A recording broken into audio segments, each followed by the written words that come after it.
The webinar will begin shortly. Please remain on the line.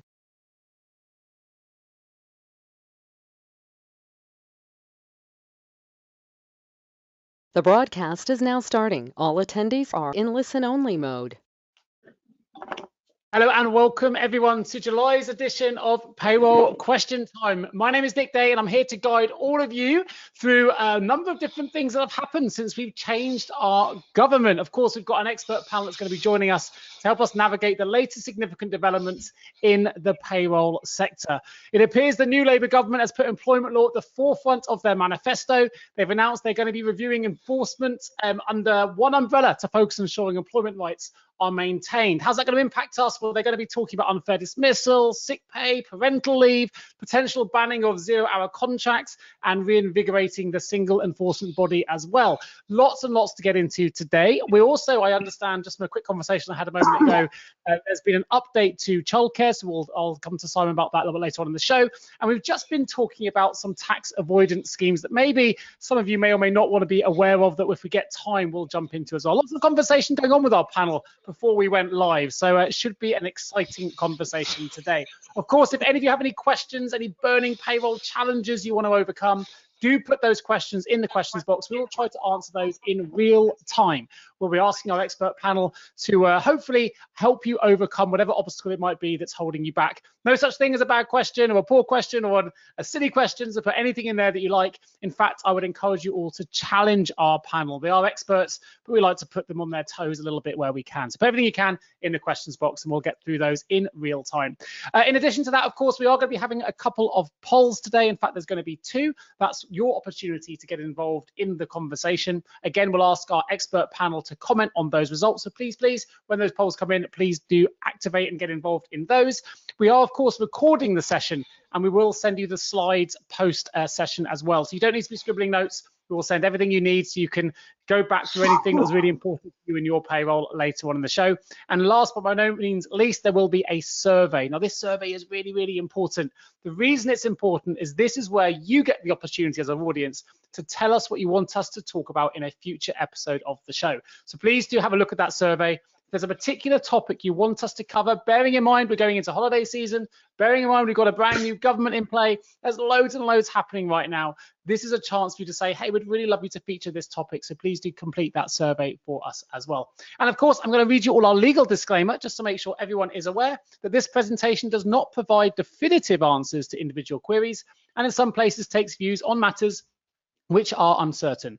It is not intended to be relied upon in any specific context or as a substitute for seeking advice, legal or otherwise, on a specific circumstance, as each case may be different. Right, let's get into the detail and introduce you to our wonderful panel. I will start with myself. I'm the host of the Payroll Podcast, where you will be able to find an audio version of this show, and it will be republished on all the major audio payroll podcast platforms. So do check it out if you want to hear it back again. I'm also the founder of JGA Recruitment, which is the leading payroll recruitment agency in the UK, Europe, and now the US as well.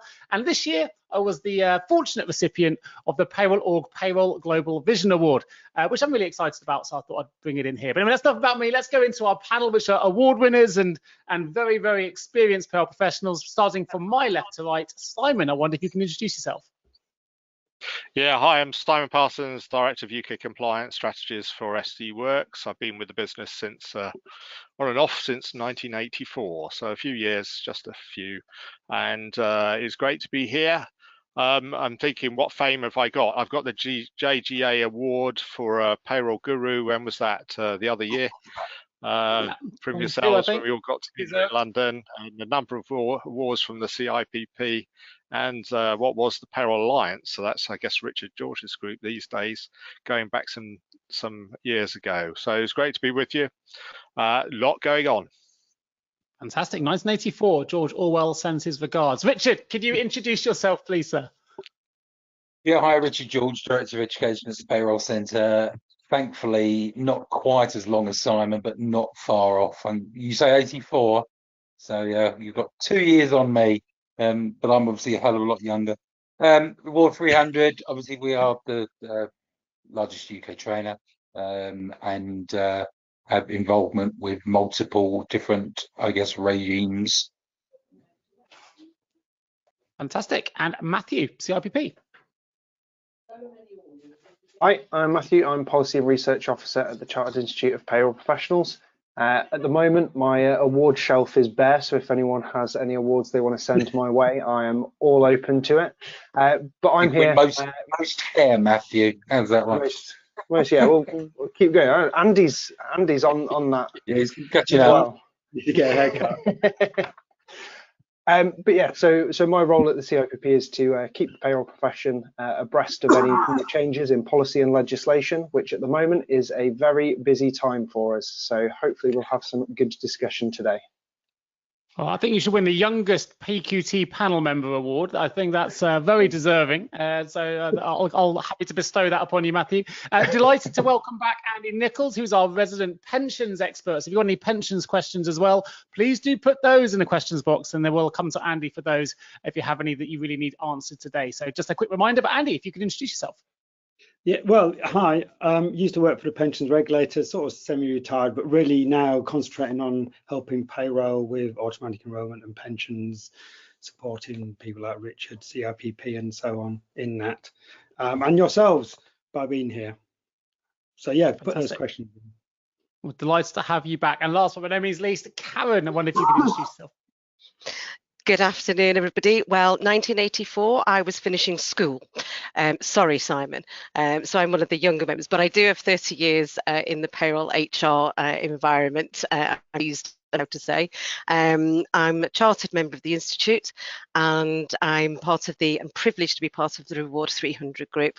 And as always, it's to be here. And for those of you who are regular listeners or live here, you will notice I have moved back to what I'm calling Armstrong Watson from AAB. So I'm delighted to be here. Fantastic. Well, delighted to have you back as well, Karen. Right, let's get into the nitty gritty then. Today's discussion topics, lots to get through with a new government in place. So we're going to be talking about the King's Speech as well, all things payroll related, from real living wage to statutory sick pay changes. The King's Speech, your HR overview, including flexible working rights, gap reporting, zero-hour contracts, I mentioned in the intro, and more. The pensions bill, small pots, multiple schemes and consolidations. The latest from the Worx Academy, well worth staying for that and just getting an idea of the dates that certain courses are coming up. They're really, really good, and many of them are free to attend as well. Some hot topics if we have a chance to get through those. So again, if there's a hot topic you want us to cover today, put it in the questions box. If there's an opportunity for me to bring that topic to the conversation, I will certainly do so. And just to remind everybody, there is no PQT in August. We've just started the holiday season. I know, because both my kids are somewhere outside playing around, and we're trying to keep them busy while I'm on this show. I'm sure many of you are the same, but we will be back in September. So plenty of opportunities for you to fill in those survey forms so we can create a really good list of discussion topics for our first session back in September. Right, let's jump in then to the King's Speech special, all about payroll to begin with. I'm going to hand the reins over to Simon to give us a bit of an overview, and then we'll take it from there. Simon, over to you. Okay, let's try and kick off some of the discussion for us then, Nick. So a number of Labour Party commitments prior to the election, and surprisingly, most of those are included in the King's Speech. With a first 100 days target. I'm not sure what 100 days means, whether that's just we'll start introducing the law or whether the law actually starts within 100 days. If it does, we've got a lot of work on. But one of the areas was, they call it the real living wage or the genuine living wage, they sometimes term it, and dealing away with age discrimination aspects. So two proposals. One is to remove any age banding related to national minimum wage, and the other is to increase it to a genuine living wage. So that's changing the low pay commission's set of goals or whatever to achieve that. So whether that's an immediate or an eventual, I'm not actually too sure. The way it's talked about is we'll do this within 100 days. But so serious potential thought risk in relation to flexible benefit packages. What do you do about budgeting, etc.? If it does rise, the current living wage level set by the Living Wage Foundation, part of an organisation called UK Citizens, is or Citizens UK, may have got it the wrong way around, is £12 an hour, and that's due to be revised and uplifted in November, the second weekend usually in November, although for the past couple of years they've announced it in September instead, so they brought it forward for the cost of living crisis. But the normal point of announcing is a second week in November. For those employers who are part of the Living Wage Foundation accreditation, and that has increased, it's about 15,000 plus employers in the UK, they have 6 months from that announcement point. It is subtly different to the national living wage or national minimum wage, in the fact that the living wage is about a payment of a rate, whereas the national minimum wage is about the receiving of a rate, and there is a subtle difference. Just had a case come out, so sorry I'm wandering off elsewhere, Nick, but there's just been a case for Lees of Scotland that's drawn about savings schemes, as again, holiday savings schemes where the money was held by the employer, breaching minimum wage law. So those are the two. The other aspect that affects us in payroll is, of course, statutory sick pay, which has an element of removing the 3-day waiting and also the lower earnings limit. I'm sure some of the rest of the team here will want to expand on that. Again, a question of when, because these are all part of the 100-day commitment. 100 days is only 3 months and a bit, so it's not very far away. And then we have the other elements that go into employment law and the Employment Rights Bill that's been announced, which is an extension in some ways of the original, what looks to me an extension or a reintroduction of what was the Matthew Taylor review, which was back in Theresa May's days. So there were proposals, and then when moved on, we went into COVID, they seemed to get pushed to one side. It looks like they're all back again. So the single agency, enforcer, fair work agency, potentially policing employment rights and enforcing them, as opposed to individuals having to take their employer to an employment tribunal. Shall I let others speak? Yeah, well, let's just I'll make a quick highlight to those that are watching this, because I got these updates myself. I was aware of the removal of age bandings because I get both the CIPP updates and I get the ones from the Payroll Centre. So if you haven't subscribed to those, to either of those organisations' newsletters, it's worth doing, because that's how I first came to understand what was going on prior to today's session. And I think it's a really good way to get up to speed. So I'm going to come to Richard, because that was the last update I got, and it was about the removal of age bandings, how it may impact national minimum wage as well. I'm aware that sometimes there's confusion between living wage and minimum wage, but I wondered if you could just bring us up to speed a little bit there, Richard. Obviously, I know you're behind many of those updates as well, and anything you'd like to add following on from Simon's opening gambit. Yeah, I think a lot of what we're seeing isn't new. I think it's quite important to sort of caveat a lot of this change with the fact that a chunk of this has been going on for years anyway. In fact, a lot of it actually goes back to the Employment Bill 2017 or 18, was the majority of the work that the Labour Party have kind of brought back in. Principally, though, the age bandings has been disappearing over time. And obviously the living wage, which is the highest rate payable, has been dropping in age anyway. So we were only down to 3 relative rates, and the apprentice rate, which has been linked anyway. So I think there has been a view of the Labour Party for a number of years to remove the age bandings altogether, on the argument why, why should you have a lower hourly rate if you're 19 than if you're 21? So I don't think there's been much principal argument against it. I guess the variance is cost. And as with all these things, there will always be that side of it. It's all well and good putting monies up and costs up for employers, but in principle, where is the employer going to find that money? On the secondary to that as well, obviously, is you can't just increase these people by the new living and minimum wage rates. It obviously has to cascade through a business, because you could end up with people earning more on the living wage than people who were above it prior. So the on cost to employment is very, very high, but obviously the rate of pay to the individual is very important twofold. Firstly, obviously, to I guess ensure a construct is in place so that people are paid fairly, but also it's the getting people into work. You know, if you make paid work a more palatable area than not working, then in principle people are going to see more gain from it. I guess the other side is the real living wage aspect and where it'll be driven from. We talked about this actually at a previous meeting. The unions, for instance, who obviously the Labour Party are far more incumbent with, have a very different view on minimum wage to others. In fact, it's a lot higher than £12. So it'll be very interesting to see if there is any further aspect to decisions made and the direction that the Low Pay Commission take on what that final number will look like. It could certainly, I think, very easily push the whole voluntary living wage out of the water, given the rate that they're going to be considering. So I think it's a very interesting area, and I'd say it's a very double-edged sword for employment. Would be my I agree. view. It looks like some quick wins from a government perspective. It doesn't really cost them, brings more money into them from increased national insurance contributions, and the employers ultimately pay for it. So a way to get everyone on board very quickly without it costing you a penny and making some money on the side. I think, anyway, maybe that's me being taking a cynical view to some of this stuff, not saying it's not good.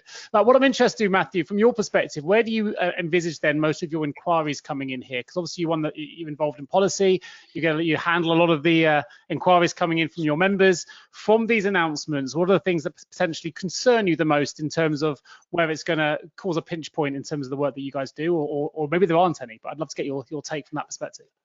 Yeah, absolutely. I mean, at the moment, we're still very early stages. You know, the manifesto that we had was relatively thin on information about what they actually wanted to achieve, and the King's speech has certainly fleshed things out a lot. But a lot of what we're talking about here, outside of the living wage stuff, is going to be part of that employment rights bill.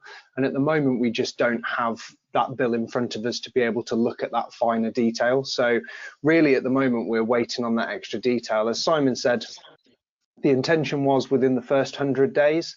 My interpretation of that was always that the legislation would be presented within the 100 days, because I fear that something the size of that employment rights bill is not going to get the scrutiny it needs if it's trying to be forced through within 100 days.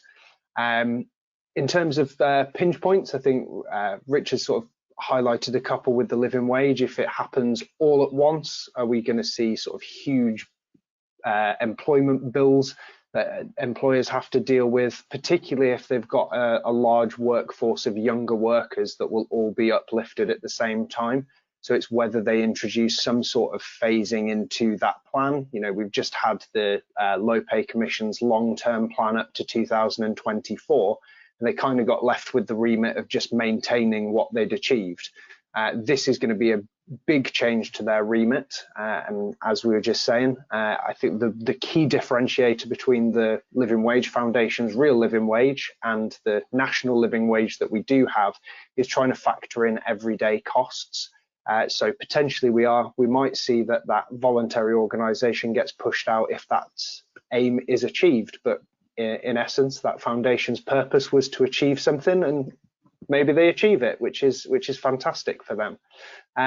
One thing that I've not seen any information on currently, which is something that's always in the back of my mind concerning me a little bit, is we had the private members bill that was reached royal assent in September last year on the extension of automatic enrolment to those 18 and over.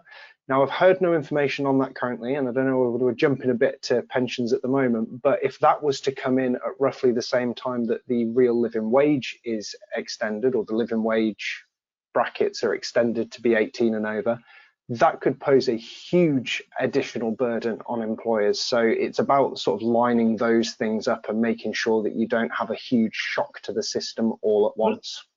Let's quickly come to Andy then, just in case Andy's got his ear to the ground on this. Any insights you can give us, Andy, on the pension side of things?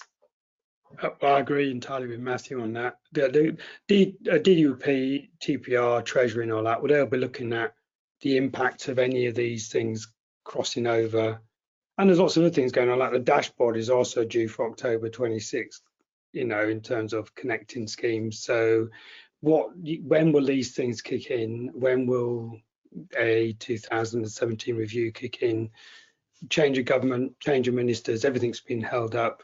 So I do know that once DWP issued a consultation on the AE 2017 changes, you know, the reduction of age from 22 to 18 and a lower threshold going to nil for those who've got a scheme which has that lower threshold as the start point for pension contributions.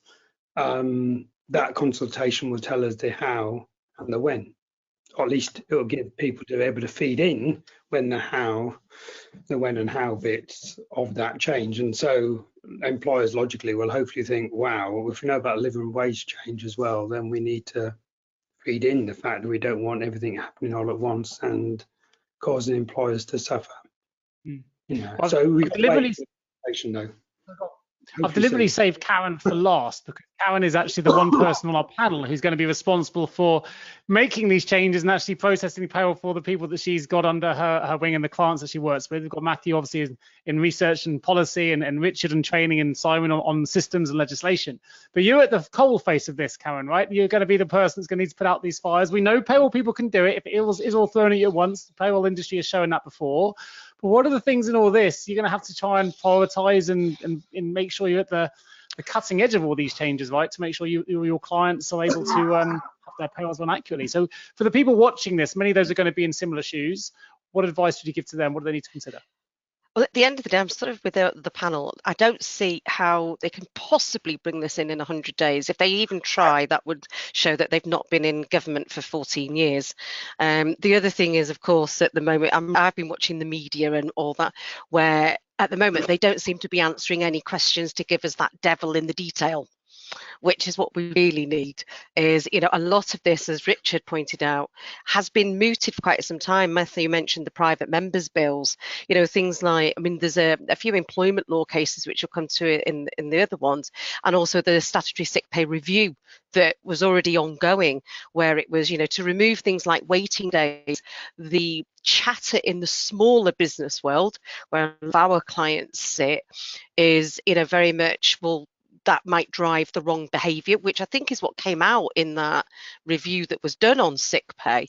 By that, I'm not saying that people shouldn't have a day one right to have support when they're sick, but by removing waiting days, that and it was felt it could deem behaviour. I wonder whether the government, when it comes to these 100 days, a bit like Matthew said, are they just announcing all the things that they think are wrong and that they need to look at? But in reality, and which is what businesses are saying, is a lot of this in reality just wouldn't be affordable. There are, you know, some of the taxes that don't affect payroll, you know, there's, you know, where they're looking at the corporation tax, the non-dom tax, the private schools. There's now apparently Germany advertising private schools, it's cheaper and there's no tax to be, you know, VAT to be paid. So there's a lot going on that I think the government, whether it's holiday pay, whether it's national minimum wage, because that will impact salary sacrifice as well. It's almost like, are they giving in one but taking in the other? Because obviously the higher the wage, the more likely there'll be tax paid. And of course, there is also the pensions part muted of, you know, by taking the pension, state pension, what have you, above the personal allowance, which would then bring that into tax. So I think, for me, I'm watching this like you would, and as our clients, there is a bit of concern, there's a bit of unrest, but we need that detail, and at the moment we don't seem to have it on any of this other than what we might expect because of those private members bills, or as Simon said, the Matthew Taylor report going forward. But it would be fair to say businesses are apprehensive, I think would be a word to use, and the government is going to have to settle business down by announcing some decisions. I think Yeah, I Richard think you're talked right, about that Karen. I think briefly. there's Yeah. I was going to say, I think there's a few things on top, Nick. You know, the pensions is probably the least of the problems because they're already talking about a different personal allowance for them. But I think there are, as you say, behavioural changes that could occur is quite key here. You know, if you remove waiting days, it's going to massively, and obviously the minimum wage or the LEL limit, you're suddenly going to increase SSP costs for small employers through the roof, which are not there now. So is that going to change their behaviours around staff going sick? And the answer is probably going to be sadly yes, that they will alter their, I guess, position. But the other thing as well is it's great putting the minimum wage up dramatically, but there are net effects on individuals. Number one, what are they going to do about student loan thresholds? Because all of a sudden you're going to hit people with student loans very, very hard because they are going to jump brackets. You're going to hit, on top of that, the principal position of universal credit, where again, the rate of pay could significantly reduce or move people away from certain. So I think there is a huge amount of double-edged swordness, to use a very important expression, as to taking and giving is going to become really critical. I agree. I think if you push it too far, I think it was yourself which mentioned, or maybe Matthew, that for some employers that have thousands of people this is going to affect, it could actually result in more unemployment as a result, and that's not what we want here. You might get better benefits and better pay, but if you can't afford to keep your workforce and you can't afford to keep your business operational as a result of some of these costs, actually the negative can impact. So I think there's some balance to be had here as well. I think was it Matthew or Andy or someone mentioned the potential of phasing in of how these things happen rather than making them sudden, which sounds wise as the recipient of listening to all of your expert advice. Simon, I saw you nodding when Richard was talking. Anything you'd like to add? Not especially. I think it's been a very good discussion around, and I think we are waiting for the details. Certainly as the chair of the BCS Payroll Specialist Group, I've written to the software development support team from an aspect of when are they going to be ready to talk to us, and I think their timetable is still the end of September. So there's an element of, but then maybe they're still in that position of they don't know either yet what they're preparing for, and only just starting to have the ministers get their feet under the table, as it were, or the desk, and start talking to them and know how to work with them. An interesting group of new ministers that we've got, consequently. I've been following one of the Treasury ministers, and I've forgotten his name already because of nervousness of being on this show, but he used to be the chair of the trade, one of the trade committees, who led some of the interrogation of supermarkets, etc. But and always thought a very clever fella, and we'll see how it goes. Interesting thoughts, because I guess it goes back to Andy as well on the pension front, is, and then of course, and I've forgotten her name now already. So is it Emma? Yes, has kind of a double secretary role, which is new for pensions, to the extent that she's not just part of the DWP, she's part of HM Treasury as well. So there's obviously a different focus of thinking this, as Richard has mentioned, double-edged sword. It's a bit of a biblical quote type thing. Richard is actually, on the one hand giving and on the other hand taking. In some way, we'll have to see, because of course decisions from one department are going to affect the other, and so they've got that link pin in Emma in being in both and seeing what happens. You think quite a calling for a new MP, but she has been an MP before, but she wasn't a re-elected MP, so change of time certainly all round. Is there anything here that anyone would like to add in relation to the holiday law or gangmasters or anything else here before we move into our first poll? No, I think it's very interesting that going back to the single enforcement body, it had been the plan. Obviously, Grant Shapps sort of pulled the plug on it a couple of years ago and decided to invest in what we had.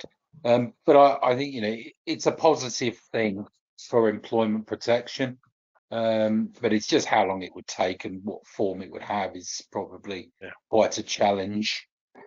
Presumably some new fines for non-compliance as well. Well, yeah, and if you follow the social media, as I know you do and some of the others do, and respond and get involved, you're seeing a highly increasing avoidance, possibly, of some employers on some of these rights, which at the moment the means of duress is going to an employment tribunal. Potentially with a fair work agency in place, there's no need for an employment tribunal. You'll get an inspector, and the person complaining may not be the one that you have to pay, it may be everybody else because they were okay. And that's the risk that people are seeing with national minimum wage audit. I presume that means that HMRC NMW becomes part of the Fair Work Agency as well, as opposed That was to always the staying with plan with the HMRC. single enforcement body. Yeah. Yeah. So it's an Just to say that, interesting change in the world. Yeah.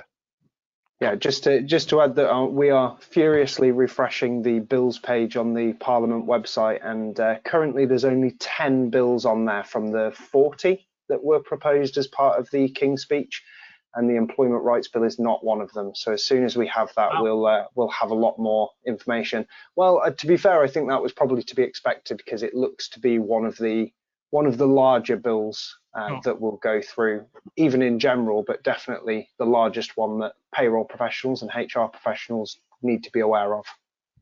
Well, let's maybe. I was just going to ask really about the panel.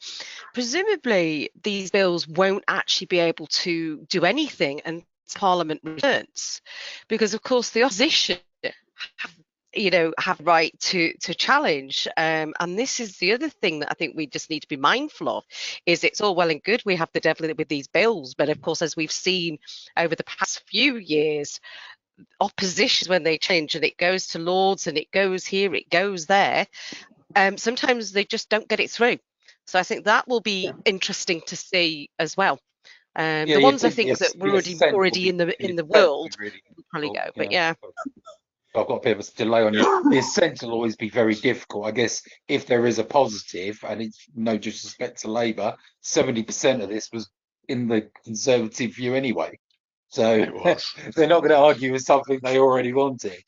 So, and of course, abolition of the Lords will be in the first 100 days, won't it? Yeah, for sure. Yeah, absolutely. You can do that easily. No worries. But let's jump into our first poll. And we've got 97 of you attending. So I'm hoping all 97 of you can get involved in this poll. We're obviously going to stay with the King's Speech. We're going to talk about some of the HR aspects, the employment aspects in just a moment. And one of these, of course, will be what effect will the 0 hours contract changes have on your business? You can answer this whether you're a business owner, whether you're coming from a payroll management perspective, it doesn't matter. But the response options are none, some, or major. So please give us your responses to those. We'll comment on those results when they come in as well. While we're waiting for those to come in just a moment, we're going to talk about 0 hour contracts and how they're going to be replaced with actual hour work contracts. We're going to talk about firing and rehiring because some of the legislation potentially is going to change there as well. Returning to work for maternity and some of the protection measures for new mothers that are going to be brought in, flexible working rights, gap reporting, which isn't just about gender anymore, but potentially disability and ethnicity as well. Long overdue in my mind, but we'll get to that in just a moment. So let's see how these polls are running at the moment. Hopefully it's quite a simple poll to get started. And hopefully all 97 of you have got involved. Let's see where we are. So at the moment, for those that are listening in audio only, we have 75% say none. So this is what effect will 0 hour contracts have on your changes have on your business. 25% say some, and interestingly, 0% say major. So let me come to you, Karen, on these. I wonder if you can just share your thoughts on the results. As you said, it's quite interesting that none, but of course it will depend on the type of business.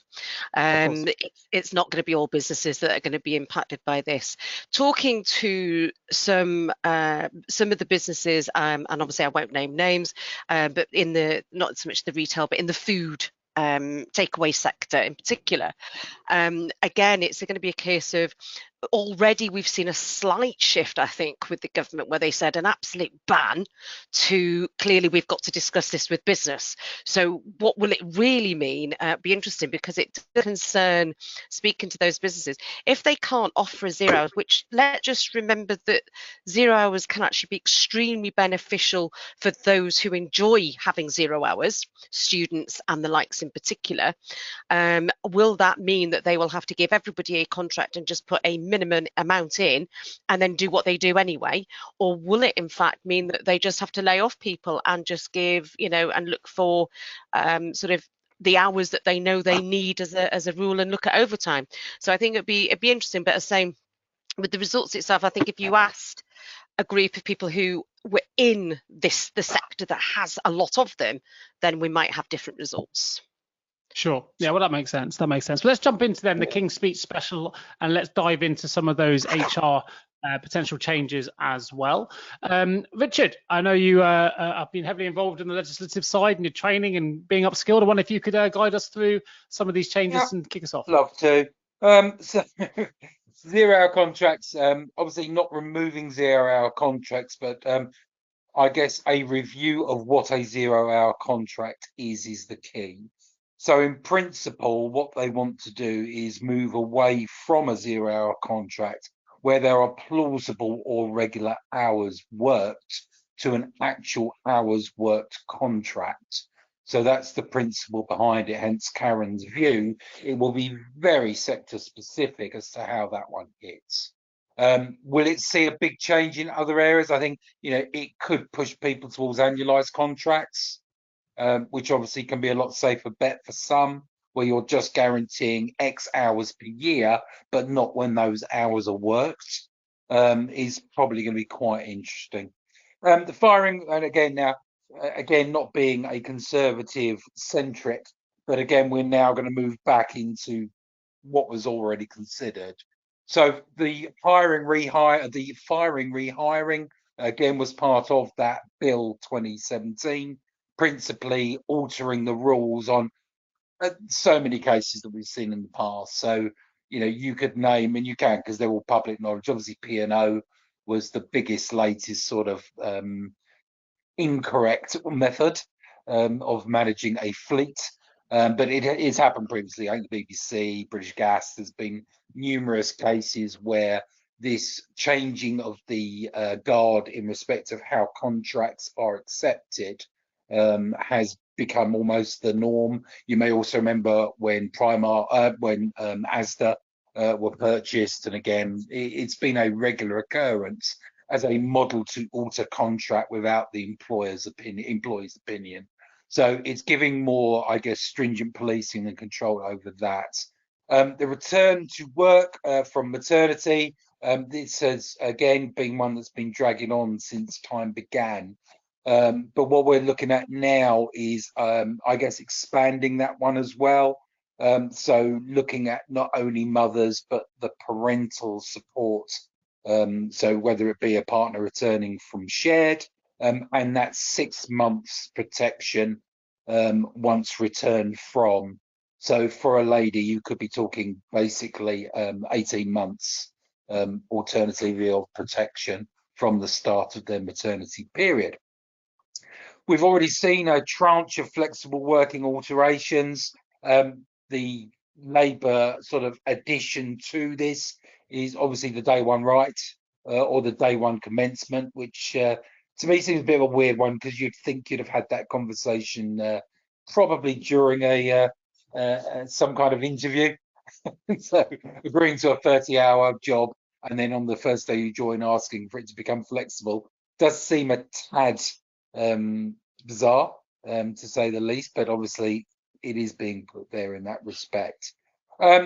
And really, it's just that continual explanation. So more accommodation of it, more visibility of it, more requirement for the employer to, I guess, put the time into the review of the flexible working, rather than how it's statutorily been in the past, where I've got 3 months to give you a response and that response can be no. So I guess it's investigation into if the required flexibility can't be attained, for instance, looking at other forms of option, so whether it be job sharing or alike. With gap reporting, well, it says what it's about there. Again, we've known the ethnicity's been hanging around for 4 years. They've got to a point, haven't they, where they were looking at 3 different options in about 3 years ago. So neither of these are unexpected in relation to the effect. You can imagine that it will only be for the larger employers in a similar model to the others, but will again create a further requirement for employers. Yeah, okay, interesting. Well, good overview. I see Matthew nodding. Would you like to add there,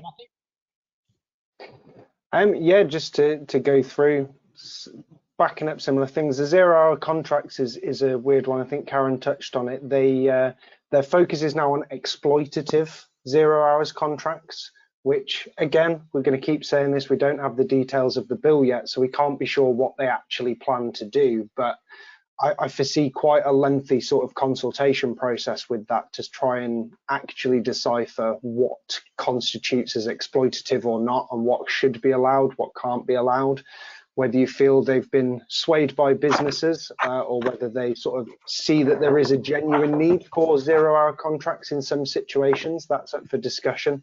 But it definitely needs to be a little bit of nuance there to allow things to happen, and also to not allow exploitative contracts to happen whether they have hours or not. You can just as easily have an exploitative 5-hour contract than you can have an exploitative 0-hour contract. The firing and rehiring is an interesting one, because they're actually wanting to put that into law rather than just a code of practice that we currently have. So it kind of, the idea there is to make it so that it is easier for employees who feel that they've been aggrieved by this sort of process to seek the restitution that they need because of that. They have a legal position from that. And then kind of jumping down, because the flexible working is sort of slowly progressing as it becomes the new normal. But the pay gap reporting is one that doesn't concern me, but I feel that the gender pay gap reporting, we have gender as a captured field within payroll software because we need it for RTI, or at least we have the gender as per your birth certificate or gender reassignment certificate. That's an entirely different conversation, but we have this data and we have the pay data to be able to do that pay gap reporting. Disability and ethnicity now brings in sort of completely different data that isn't usually held within a payroll system as a sole payroll system. If you've got a fancy HR and payroll system, you may have both of those things, but that new requirement would need quite a bit more backwards and forwards between a HR and payroll department within a business. And I'm glad Karen's nodding as someone who might have to deal with this, but it does bring in additional challenges for businesses. And while on the face of it, it might seem very simple, and it's definitely a good direction to go in. Nick, you were saying that you've been waiting for this for a long time. It is going to require some thought from employers as to how they tackle that situation. Yeah, and you've highlighted some of the reasons why it needs consideration. Karen, you've been nodding. What's your view here? Yeah, I mean, a lot of this, as we say, is sort of like the firing and rehiring. There are times I don't agree with exploiting people with that, but there does have to change its T's and C's in order to remain a business. So I think that they're going to have to be very careful, and let's see what that detail is if they're going to put it into law. Whereas at least a code of practice allows a case to be heard where an employee is aggrieved and they've got the business. I think there's one going on at the moment with Tesco's, the warehouse staff and what have you. So I think that's one to watch. With the gap reporting, I suppose the bit that makes me feel slightly uncomfortable here is, one, Matthew is quite right. It's not data we would capture in a payroll system because we don't need it. It's not reportable in that sense. So you could argue, well, if it is, we need it. But, you know, when you think of our clients, do I really, you know, it's different with the gender pay gap because we do capture gender and we do capture their pay. That's, you know, in order to pay people. But is it right that an agent knows that an employee has a disability or what their ethnicity is? So that's the bit that I think, you know, just morally, is it right that it sits with payroll? Because it very much would sit with HR and normally be anonymous, except to HR. So I think that's something we'll just have to watch and see, because if we had to do that, the clients in particular, and Simon, I'm sure will agree, they will expect it to come from the payroll rather than the HR, which means those fields would have to go into payroll. Yeah. But the quality of the data, when it's not a regulated field, and the fact that people won't want to give it anyway, it kind of gives you this whole, well, you know, if you've only got 40% of your staff confirming ethnicity, sorry, and remember that doesn't necessarily mean colour, it means, you know, places they're from, so on and so forth, then what value is that data anyway? Sorry to be a... I do wonder if there needs to be a higher threshold for the size of business that needs to take part in that, because businesses over 250 for the gender pay gap with a complete set of data as far as the payroll data is concerned, seems fine. But when if you start saying to people with 250 employees need to do this reporting, like you said, with potentially incomplete data sets, because people might want to withhold that information, which they absolutely have the right to do you start to get anomalies within the data that can flag things where there isn't actually a problem, or where it doesn't highlight things where there is a problem? Just a random thought. The only thing with that, Matthew, though, is, and Simon might agree, particularly when you're choosing your software, you will find if you're looking for a particular software for a larger business, let's say, so if you limited it to a bigger business, so more than, I don't know, call it 500, whatever the number, it is possible as the business grows.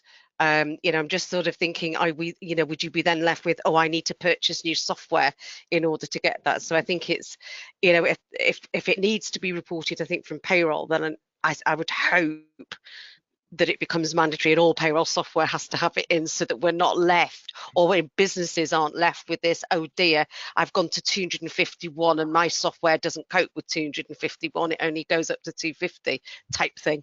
So I think as long as we bear that in mind as well, but Simon might have a view on that. Well, before we come to Simon, we've had a couple of observations come in, so I'm going to read these out in the comments box, and I'll come to you, Simon, for your thoughts. I know you've been listening intently, and a couple of nods as we go through. The first one comes in from Ashley, who says, we already voluntarily report sexual orientation and ethnicity pay gaps. For those, we rely on employee voluntary self-declaration to us of their sexual orientation and or ethnicity. Not every employee declares, which distorts the pay gap figures. It will be interesting to see the definition of disability. Again, I suspect not everybody will declare a disability to us, which makes the resultant pay gap figures less meaningful. And a follow-up comment from Rebecca says, I know many people who are reluctant to disclose a disability to their employer, even when their employer is supportive. I can't imagine the pay gap data would be very accurate anyway. So there's a couple of interesting and certainly relevant and useful observations there from our listeners. Simon, I want to come to you and just get your thoughts. In relation to gaps, yes, there's an element of my initial feeling is I'm a bit skeptical of even of pay gap reporting on gender. Is it, how accurate is it? At the moment, you could say it's a compulsory obligation on those employers 250 above. Who's scrutinising the data that they actually put there? And I've been suspicious of a few employers, because a few employers declare that their pay gap is 0, and there's an element of that's virtually impossible to be 0. So there's an element of, I don't think you've done the calculations right.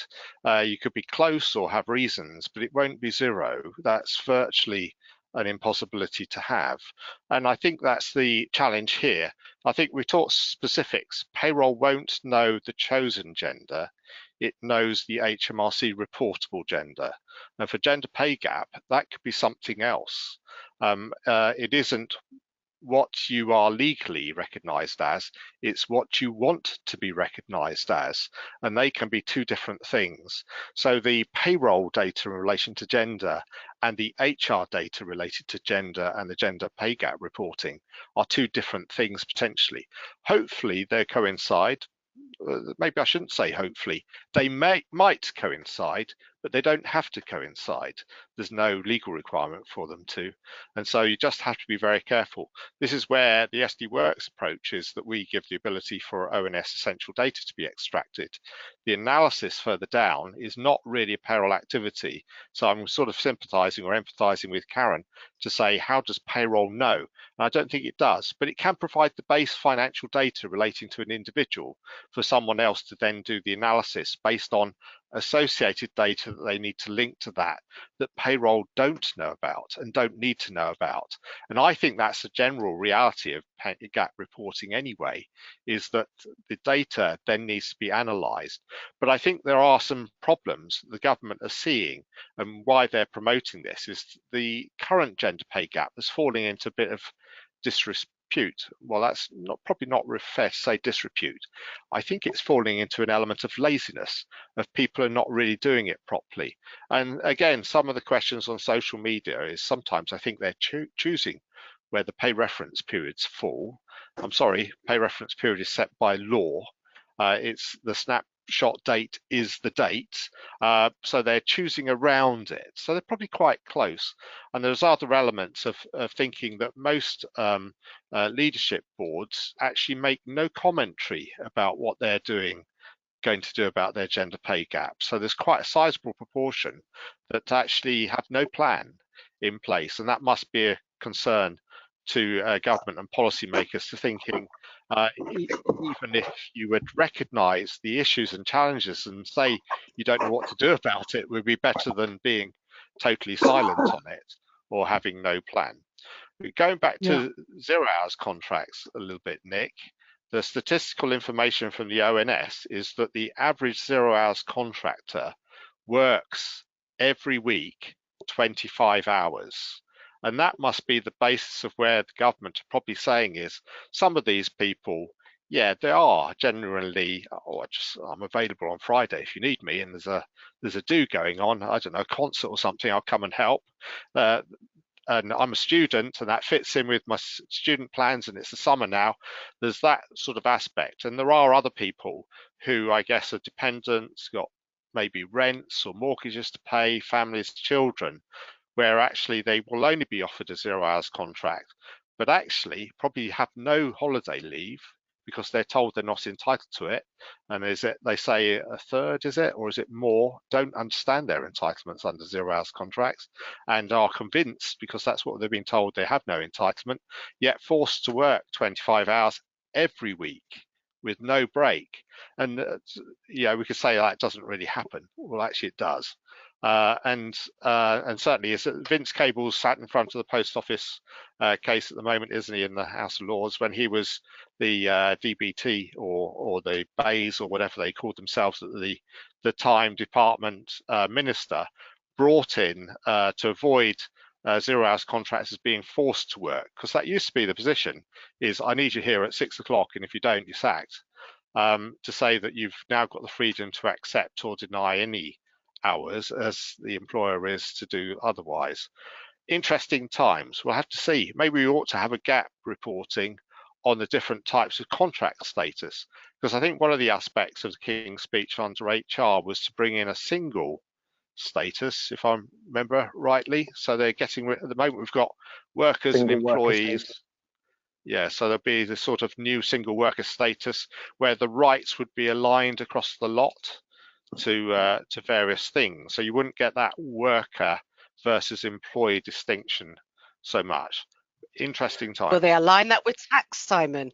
I think the idea would be to. Yeah, well, we'll all be the same type of worker, although we'll have some deemed workers and some non-deemed workers and some zero workers, but we'll all be workers. I don't know. I mean, at the moment, because you still see that argument going on in forums about my rights as a worker because I'm on PAYE, and it's sort of, because you're on PAYE doesn't mean you're a worker. You could actually be a personal service company. So you are an employee, but not the business that's paying you. I mean, maybe the government needs to create some template documents which you have to use by law. If you're just giving a 0 hour contract, you must deliver it in this way, and that's for me would see a pretty simple fix. That it would be an illegality to deliver it in any other way, and therefore on that document they can put all the necessary information that must be highlighted to every employee that goes onto those 0 hour contracts. For me, that'd be a potential fix. Sometimes simple isn't always the way they go. We've discussed with HMRC in the past, or government in the past, is to give example contract wording that would indicate whether something was one way or the other. I can't remember the exact situation it was, but similar to what you just said, that would be mighty helpful of government, which means it's probably not going to happen. We've had a couple of comments come in as well, a question as well. So Janice has come in to say, is the pay gap reporting, is the gap reporting of disability and ethnicity going to be the same gender pay gap reporting on an annual basis and the compilation of 3 separate reports? My guess would be we don't know yet because it's not there, but I don't know if anyone's got a separate view. No, there was, as I said, about 3 years ago, was it? They did sort of get the ethnicity down to 3 options. But it was still going to be annual, but it never moved on from there. And off the top of my head, I can't remember what they were, but they were slightly very different to each other, because it's, what are they classifying as ethnicity is the biggest start point altogether. Yes. So there's been no drive forward since then as to the content model section, unless anybody else knows. Well, I I think think fortunately so far the model of what earnings and bonus are have tended to stay with the ONS definitions. That's not the difficult bit though, and that's the thing. I can give you the data. What do you want to do with the data? Oh, now that's a different matter because the metrics are so different and varied, and I don't know what you mean. And I think that's the challenge when it comes to it, Richard. And we get that even now on some aspects is. You can label something, but the label means something different to different organizations. So does it mean the same thing? And I don't think it does.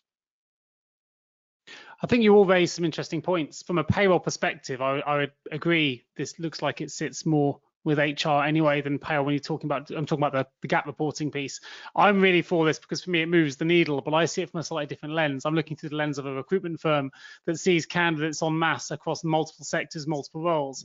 And sometimes we can see these disparities in view, and you think there's a problem here. It's not just about gender. There might be a legitimate gap between male and female workers in the workplace in the UK from standard Caucasian British nationals, if you like, but actually there's more gaps than that, and it could be that women are earning more than male workers who are coming from an ethnic minority or whatever. And I think sometimes when you see it at scale, it's something you just want the needle to be moved more in the favour of reducing those gaps. But I totally take that from a payroll perspective, it raises more questions and challenges, and particularly if you're not capturing that information, that makes it very, very difficult to generate a potentially a worthy report at the back end. So obviously needs further thought. Simon, I saw you nodding again. Is there anything you want to add to that before we jump into our next poll with our team?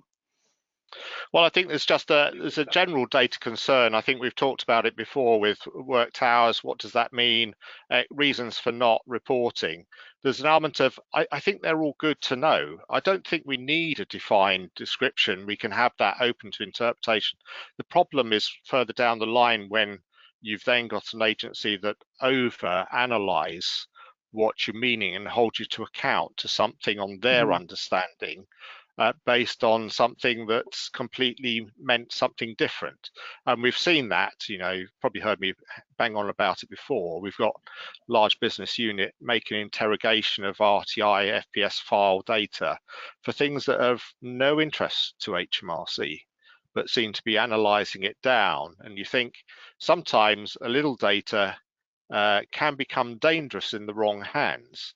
But at the moment, I think there's an element as a general principle of getting sight of what business is and understands, and to understand, because the whole purpose of gender pay gap reporting wasn't for gender equality purposes in relation to equal pay, because that's been a law since the 70s.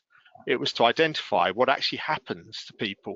And also, I always thought the diagram was really interesting, and got to be careful with the expression of the use, but they used the term lost women, so which were those because the bulk of care for children and elders fell disproportionately on females than males, yet and so they had that gap in the state that when they returned to the workplace after elderly parents had passed on or children had grown up, they entered at low levels, whereas their male peers were elevated up with no opportunity to catch up.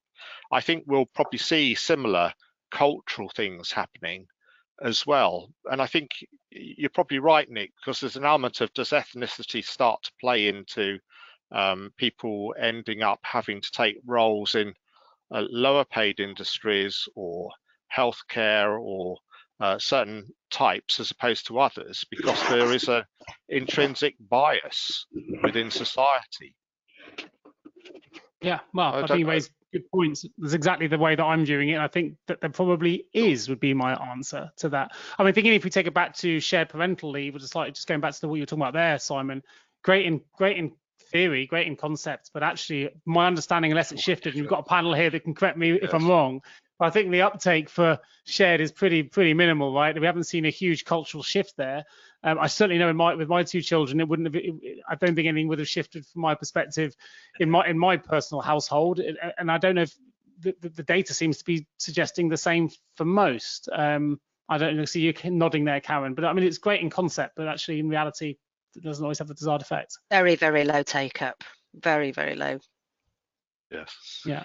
Yeah, there was an interesting social media post the other week. I'm going to say it's probably too dangerous to talk about, or is it, about the mother that complained to her husband's workplace that he wasn't allowed to be taking parental leave, etc., and only to find out that he was taking parental leave, but not with her. Oh, okay. Ouch. No, I haven't seen that. I will be Googling it after this session. So thank you for that, Simon. You've given me something else to look up. But listen, let's jump into the poll. The second poll of the day is going to bring Andy into the conversation in just a moment. The second poll relates to pensions, and it obviously links to our next section of the show, which is going to be about the pensions bill. So how many pension pots do you have? Response options for those in audio only are just 1, between 2 and 4, 5 or more, or I have no idea. While we're waiting for everyone to click those responses, I'm just going to highlight, I've put it into the chat box to the right. There is a new payroll podcast out today. It's titled Top 5 Emerging Technologies Transforming Payroll Management. It's with a guy called Benjamin Tallon.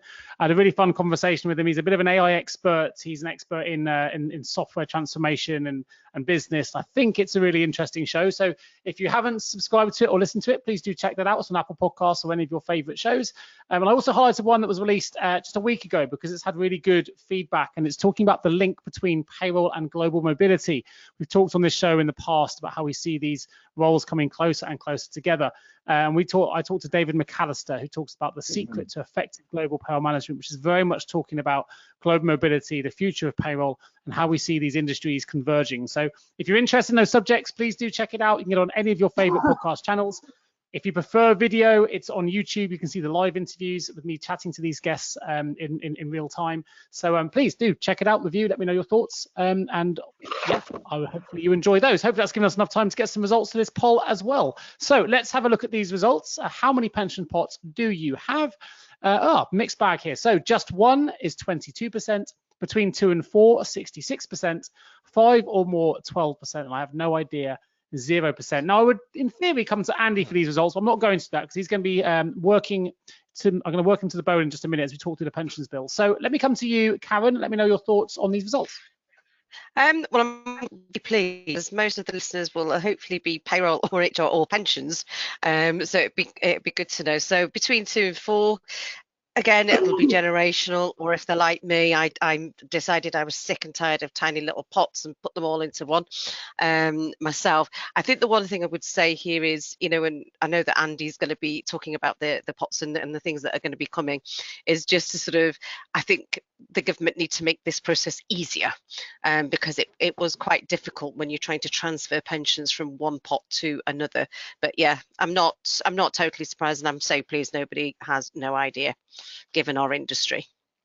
I would agree. Well, let's jump into the pensions bill then. Andy, I'm going to let you take the floor. We're going to be talking through small pots, retirement product, not just saving pots, helping people keep track of multiple schemes, the consolidation of defined benefit market, and triple lock. Andy, take the floor. Indeed, yeah. Hi. I mean, obviously, Labour government have said they're going to do a major pensions review anyway. So watch this space. The pensions bill being the first part of that, phase 1, which is about how do you unlock the £2 trillion of money in pension schemes to enable that to be invested effectively in the UK, and also at the same time, therefore, in a way that gives good retirement outcomes for ourselves as pension people in pension schemes. So this is all phase 1, and obviously, as I think Richard mentioned, a lot of these things are what was already ongoing with the previous government, so they're just continuing along. So it's really good to have a pensions bill straight away to continue the issue with small pots. As Karen quite rightly pointed out, she did a good job by the looks of it, consolidating those small pots, and the government have been looking at this, the previous governments, for some time. And yes, they are thinking in terms of automating it. So how do you get a simple process that will allow you, when you've got small pots, which I think a definition of small pot, if my memory is right, is up to £1,000. But even so, if you've got multiple pots, do you want multiple pots, or do you want to try and reduce it to a smaller number so it's easier to manage? And how easy is that process? Well, let's make it as easy as possible, but obviously with the thought of mustn't allow pension people to scam you into putting the money from a valid pension scheme into a non-valid pension scheme, and then they keep the money. So obviously there's a lot of work to be done, but some of it has already been underway, and consultations and stuff will kick in, no doubt, to finalise it. But small pension pots are normally not profitable for the pension scheme. The government have put safeguards in place to stop the old pot being eaten away with charges, but we know, or the regulator, the government know that well-run, so well-administered, good finance, good people, good systems, pension schemes offer value for money. So they're looking at the whole pension industry in terms of small pension schemes which aren't well-run, aren't good schemes. They're not going to give as good outcomes for individuals as they should, and therefore the regulator will go around starting to close schemes that aren't offering value for money. And then you'll have larger, more well-run schemes which will, in theory, offer better value for money and therefore better outcome at retirement. Which is where the government are going with that phase one thing about if you can invest a £2 trillion in pension schemes, well, actually that means that the money you've got invested in that pension scheme will grow better and give you a better pension. You know, that's the joined up thought behind it all. But Karen's right, you know, what's best for you in terms of your pension, having multiple spots or having them automatedly connected together. Hopefully that will happen, and watch this space. Right. They are looking at pension super funds still, so that's going to continue. So where you've got an employer with a DB scheme, the employer is liable to ensure there's enough money in that pension scheme to cover the final person who's entitled to a pension from that scheme. If that employer goes out of business, that pension scheme may not have enough money in it, and therefore the people who are entitled to a pension may not get the right amount, and the pension protection fund will probably pick that up, but it won't guarantee 100% being paid out. So how do you help the employer take that risk that they're the ones that need to make sure there's enough money in that scheme, and they help ensure the individual member is going to get the right pension? Well, the employer could transfer their DB scheme into a pension super fund. There's only one at the moment, Clara Pensions. There's no legislation behind it, so it's something the pension regulator has created the rules around what is a good pension super fund. So if you've got a DB scheme which may be closed to new entrants, then you may find that gets transferred out of you as an employer into a pension super fund. And obviously legislation needs to be put in place to actually regulate that properly. Although not to worry at the moment, Clara Pensions there's a lot of rules put in place by the regulator to ensure that is well run. But if you've got a DB scheme, that may impact payroll, because all of a sudden you're doing something different, or at least paying money over to a different scheme, different calculations maybe even. Occupational pension schemes, if you've got one, so the trustees, etc., so it's that you've got a pension scheme as an employer, set of trustees. You may just find at the end of the piece you've got a pot of money as an individual, but you then got to go to the market and find out what to do with that pot of money. Well, actually, the government is saying that those pension schemes will need to put something in place to enable you to have a retirement option, which could be to have a pension in payment, or to withdraw funds, etc. What they call decumulation solutions.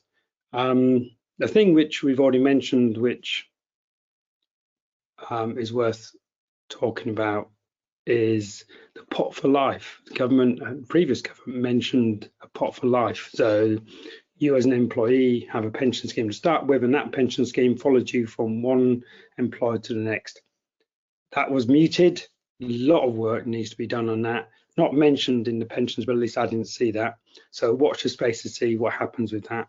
And obviously a 2017 review wasn't mentioned either, see what happens. And if you didn't submit your query on that survey and you are someone that doesn't know if you've got any pension pots, or you've lost them, then there is a pension tracing service which is free, which is just go to Gov.uk and find it. And then you can find all your pots you've got, and then you think about consolidating them, or maybe wait a bit until the government puts something automatically in place. But there'll be consultation. A lot of pension schemes will feed into that. See what happens. That's me. Great. I think. Could I Fantastic. mention something? Of course you can, Karen. It was just something that's been, I appreciate, I think I'll put the caveat, there's been a lot of media focus around this, and this is on the local government pension schemes for any of our listeners who are involved with that or even a member of. I'm a deferred member, but I represent deferred members on the Cumbrian Local Government Pensions Board. The one thing I'll be watching carefully is because whilst the Chancellor wants to perhaps merge all the schemes into one, having seen what officers in an LGPS actually have to do to merge all those, I think would be a train crash at the very minimum. But the other thing is where she's almost sort of saying she wants to unlock money from the LGPS scheme to invest in British business. And again, I think that's something which she's going to have to be very, very careful about, because the LGPS, indeed like other pensions, its priority is to invest in the best interest of its members, not what the government of its time would like to do with money. So I think it'll be interesting. Again, I do put the caveat that it's the media putting this spin on it. So I'll just caveat that.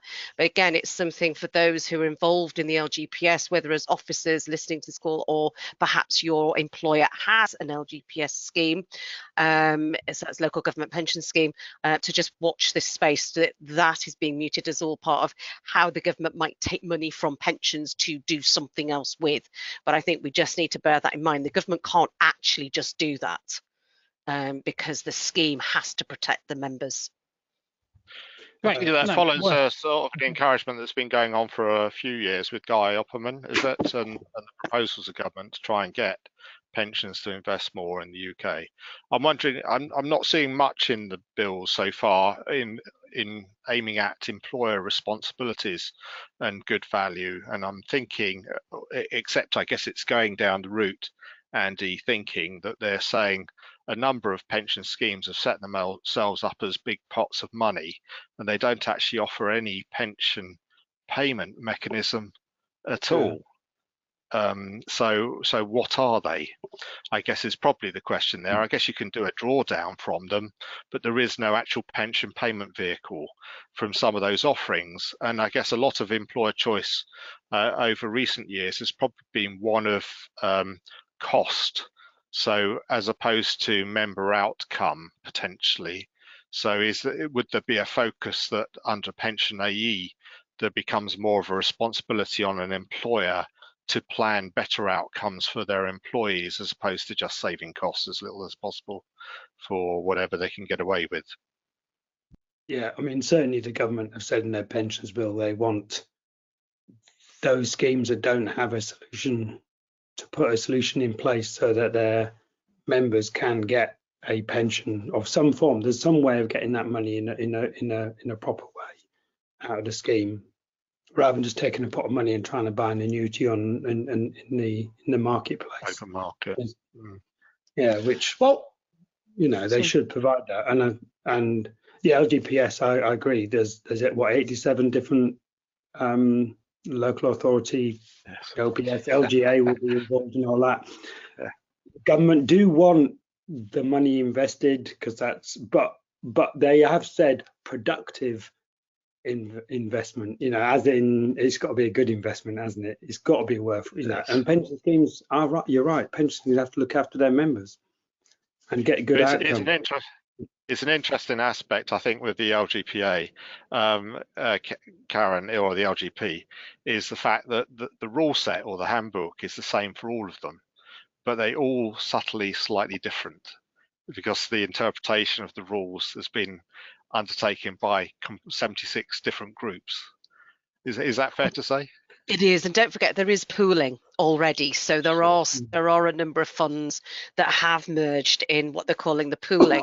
But I think it's the only reason it was really fresh in my mind is just recently, companies obviously, as they do each year, and certainly actuarial, if I can get the words out, when they're looking at their investment strategy, you know, there are guidelines. TPR absolutely scrutinise LGPS. More so than maybe people realise. You know, it's not just private fund pensions that the TPR look after, as Andy will testify to, but when they're looking at their investment strategies, they're looking at small, medium and long term. So I think and they do invest in British, you know, certainly the ones I see, but I say they've just always got to be mindful. Those investment strategies, again, are scrutinised by external auditors.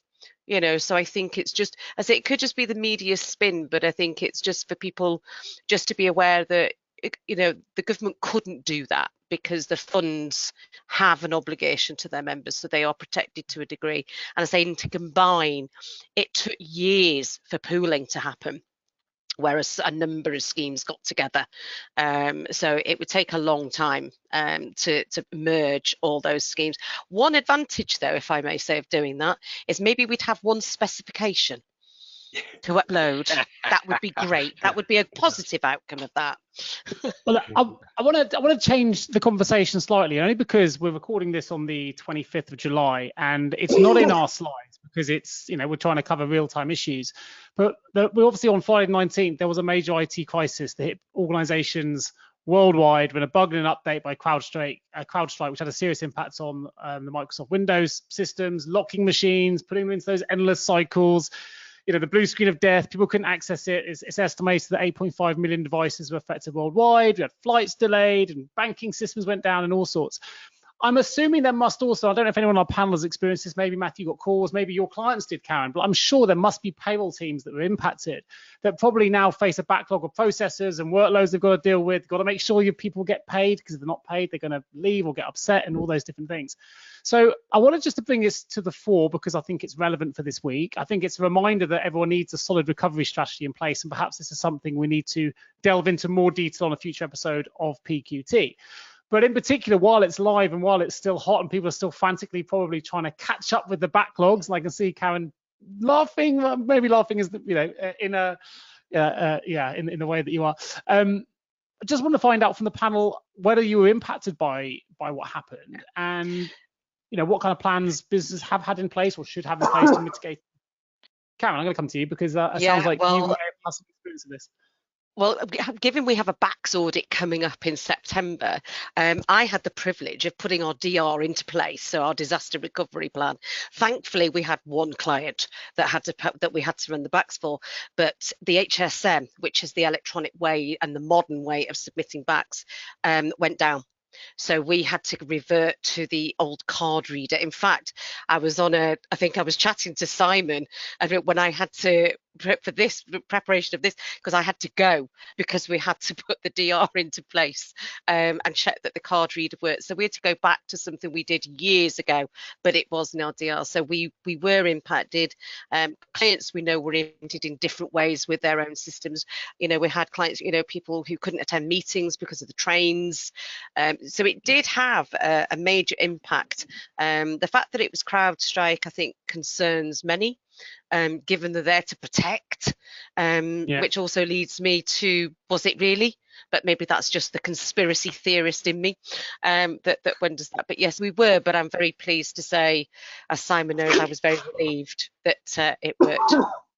Well, good. Well, I'm pleased to hear that. Something I want to make people aware of or vigilant for, and as a small business owner myself, I've had a couple of these emails come in. You do get, well, I've been getting some phishing scams, if you like, coming in saying, hey, if you've been impacted by the outage, you know, go here, here and here. And I just want to make sure, because we're not going to another PQT till September, that if you are running payrolls, that you're very, very vigilant to some of these phishing scams that are going in, particularly if you have been impacted and you are trying to catch up, because that's when we suddenly click on things we wouldn't usually click on because we're in a sort of a bit of a muddy puddle. So I saw you nodding your head, Matthew. I wonder if you've got anything to add. I don't know if you've had any reports or any people calling you, asking for help with what went on, but it'd be great to get your take. I was on holiday over the weekend, so avoided the whole thing. Was out there before all the issues at the airports and was back after everything was resolved. So I avoided the whole thing. But exactly what Karen just said then, having a disaster recovery plan is great. You know, and sometimes things like this can happen and make you think of weird ways in which you can sort of route around certain things. It only affected Windows machines, for example. So do you have a mix of Windows, Linux, and Mac operating systems within your offices? Obviously, something the size of this isn't necessarily just down to you. It's suppliers and what sort of systems you're using on the internet that could be affected. So I think in this situation, there's not a whole lot that some people could have done about these things. But I think, as Simon will tell you, don't push out changes on a Friday. Yeah, good. Yeah, that's good. That's good advice. I'll come to Simon on that as well. And crowd strike. It makes sense. I think it's a stark reminder, though, right? But we think we've got everything ready and it won't impact us. A bit like the pandemic as well. We don't know what's around the corner, and I think this is probably to highlight that we're going to see more of these disruptions happen in the future as well. We're moving into an ever more digital world, and when we go to more digital, devices and ways of working, there's going to be more attacks like this coming through. So, or bugs or whatever else it might be that causes an outage. So you may think you've got everything ready and it will never happen to you, but that's that could be dangerous to think that way. Simon, I'm just going to come to you to finish this before we open to the SD Worx Academy. If you had any thoughts, or yourself, Richard, have anything to add to the outage? No, I was able to shop at Tesco, so I was happy. So. Good man. Simon, I'll come to you again. Well, you'll know that we had an active attack over a year ago, and which Indeed. we successfully resisted. And I guess this wasn't an attack at all. This is just a bug. So the fault of an internal software release. Fortunately, it didn't affect ourselves at all. But I think there is an element of you do have to be vigilant and have your alternate traces, because even if you resist or you're not even actively subject to the problem, you do need to be aware that you will be impacted, because of course you don't know what your customers are going to do, whether their data can get to you, what their systems are doing, etc. So there's always an element, and there's an element of it's a bit like you can be driving safely down the road and someone hits you and it's not your fault. You will be disrupted for a little period of time whilst you have to get your car repaired, and that's the thing with all these sorts of things, is just be prepared for the disruption.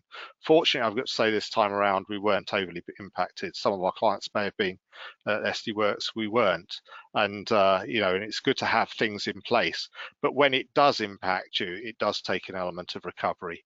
Even with DR plans, to instigate that will take a period of time, and as quick as you can, great. But yes, I agree with Matthew. Don't release on a Friday. Useless. And we don't release any payroll changes on a Friday.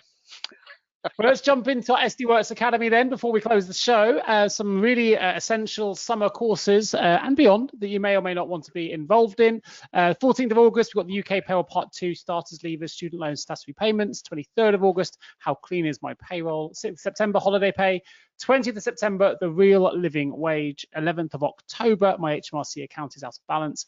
The 18th of October, Payrolling Benefits in Kind, and the 25th of October, Salary Sacrifice, What Is It and Why? While I go about putting the link to that academy in the chat, so anyone that wants to have courses can do, and I'll come back to you, Simon, just to give us a brief overview about some of these courses and what they might expect, and then we're good to close the show. So over to you. Yeah, sure. Well, there's a lot of change coming up, and so I think you need to be aware of it. And so these are an aid to get people to plan, predominantly for April 25, but if the government pushes some things earlier than before, because doing things like a payrolling benefits in kind implementation takes effort and planning. I think a lot of people think is, we just don't have to do those P11Ds anymore. You've still got to do something. You've still got to get the data. You've still got to tax the benefits. It's just a different way. But we've had a number of people that have sort of think, well, all you've got to do is register and you're done. And it's not true. There's a lot more work to do. So so there's opportunity to catch up with these things.